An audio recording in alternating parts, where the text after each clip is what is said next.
Praise the lord. ప్రభువైన యేసు నామములో అందరికీ వందనములు. యేసయ్య మాటను ఈ కార్యక్రమాన్ని వీక్షించడానికి ప్రేమతో మిమ్మును ఆహ్వానిస్తున్నాను. ఈ దినము అపోస్తుడైన పౌలు కొరింథీయులకు రాసినటువంటి మొదటి పత్రిక 15వ అధ్యాయము 20వ వచనం నుండి 28వ వచనం వరకు ధ్యానించుకుందాం.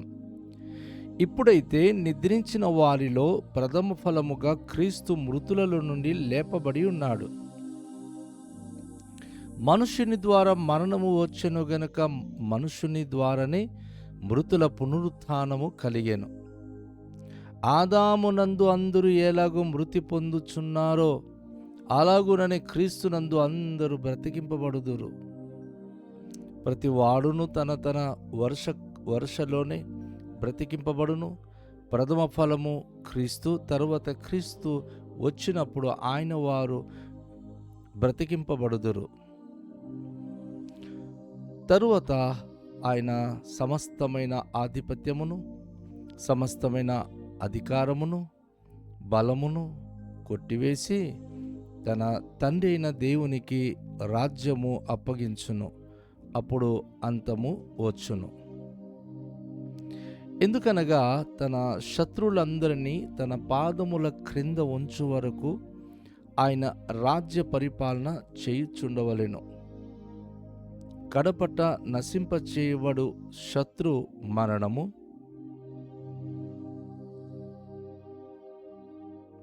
దేవుడు సమస్తమును క్రీస్తు పాదముల క్రింద లోపరిచి ఉంచెను.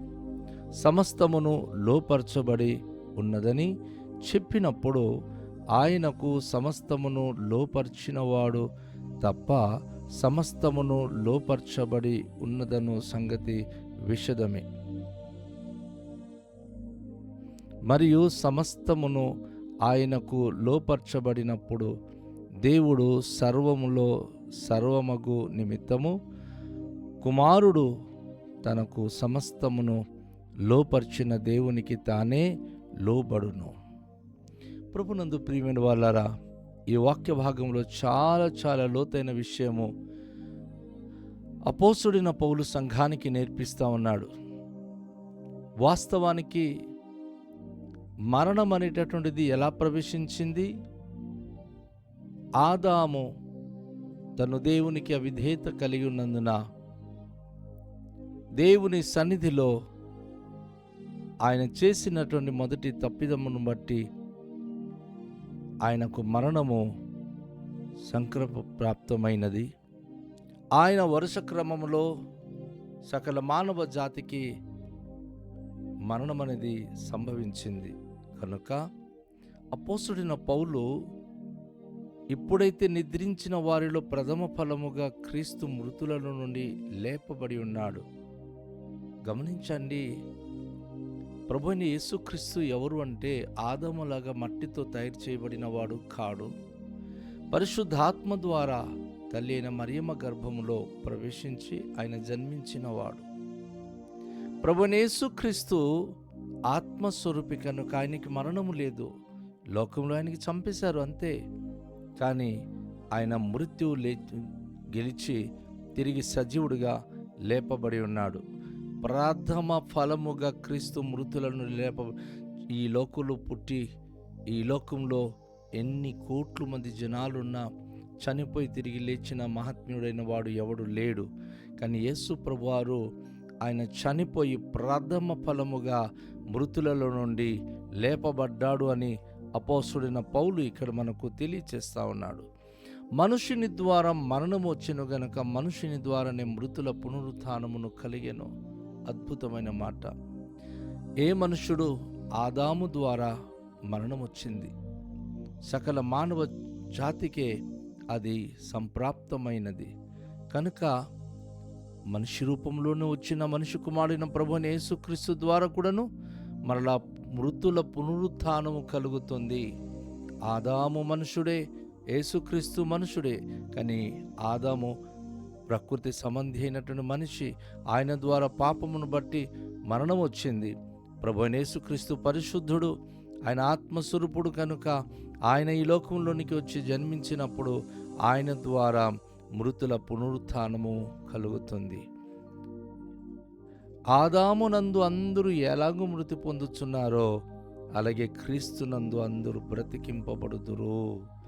గొప్ప నిరీక్షణతో కూడిన మాటలు. ఆదామును బట్టి సకల మానవ జాతి మరణము అనేది అనుభవిస్తున్నారు. పుట్టుట గిట్టుట కొరకే అనే మాటను అందరి నోట పలుకుతున్నారు. అయితే ప్రభువైన యేసుక్రీస్తు ఎవరు? నేను పునరుత్థానమును జీవమునై ఉన్నానని ప్రభువైన యేసుక్రీస్తు అన్నారు.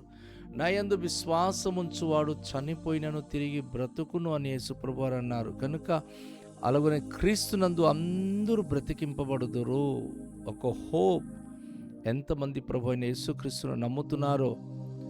యోహాను భక్తుడు అంటాడు, దేవుడు లోకమును ఎంతో ప్రేమించి తన అద్వితీయ కుమారునిగా పుట్టిన వాని యందు విశ్వాసముంచువాడు నశింపక నిత్యజీవం పొందినట్లు ఆయనను అనుగ్రహించండి. యేసు ప్రభు భూలోకంలో మనకు ఎందుకు అనుగ్రహింపబడ్డాడంటే ఆ పాప రోత బ్రతుకు నుంచి మనకు విడుదల చేయడానికి, రక్షించడానికి, పునరుత్థానము అనుభూతి అనుగ్రహించడానికి యేసు ప్రభు వారు వచ్చారు. ప్రతి వాడును తన తన వరుసలోనే బ్రతికింపబడును. ప్రథమ ఫలముగా క్రీస్తు, తర్వాత క్రీస్తు వచ్చినప్పుడు ఆయన వారు బ్రతికింపబడుదురు. గమనించండి, మనము భూలోకంలో ఉన్నాం. ఈ భూలోకంలో ఆదామును బట్టి మన అందరూ కూడా పుట్టాము. ఆదాములాగానే అందరూ కూడా చనిపోతున్నాం. చనిపోతున్న వారందరూ పరలోకానికి వెళ్ళిపోవట్లేదు.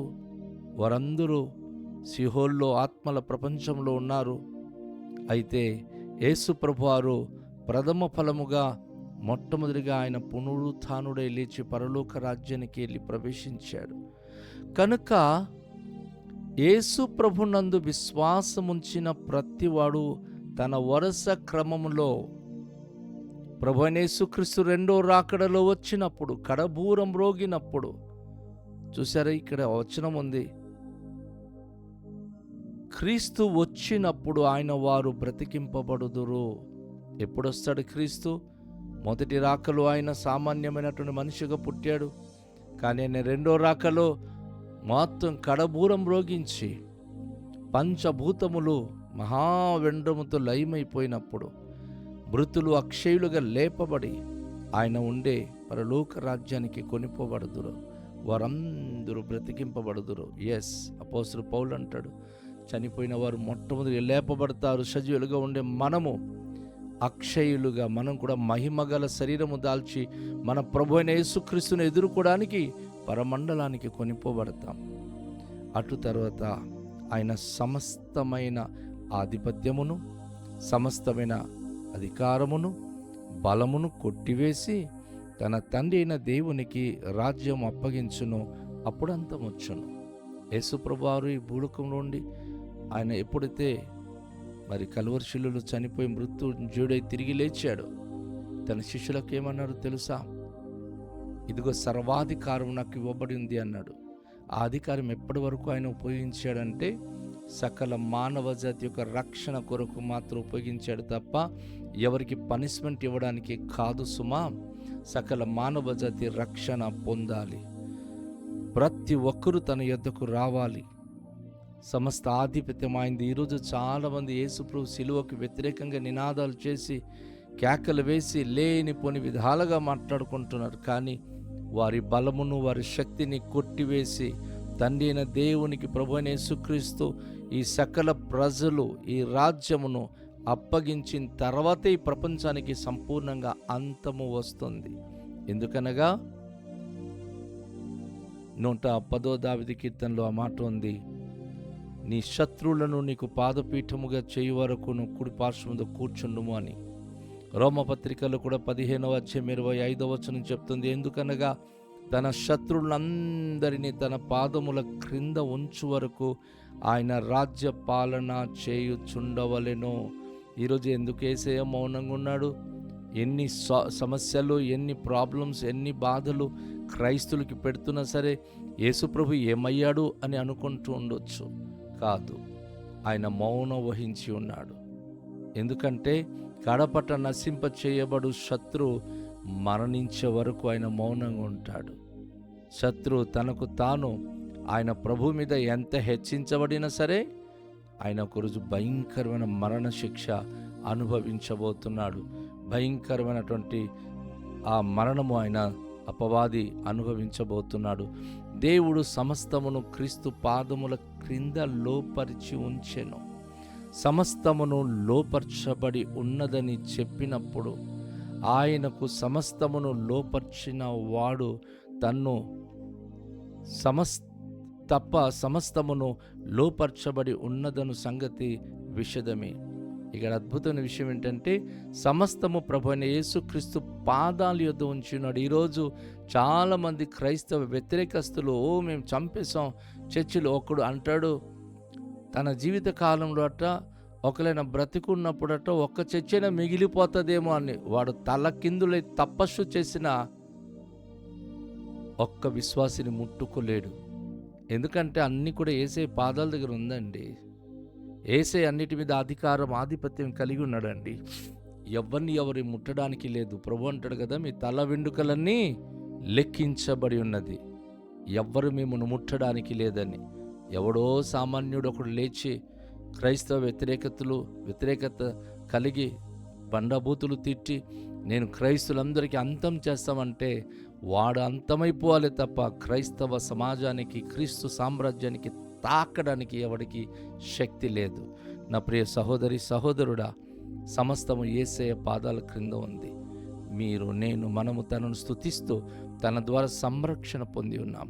మరియు సమస్తమును ఆయనకు లోపర్చబడి ఉన్నప్పుడు దేవుడు సర్వములో సర్వమగు నిమిత్తము కుమారుడు తనకు సమస్తమును లోపరిచిన దేవునికి తానే లోబడును.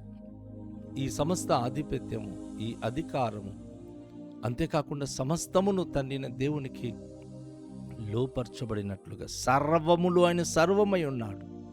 నీలో ఉన్నాడు, నీ కుటుంబంలో ఉన్నాడు, నాలో ఉన్నాడు, ప్రపంచమంతా కూడా దేవుడు ఉన్నాడు.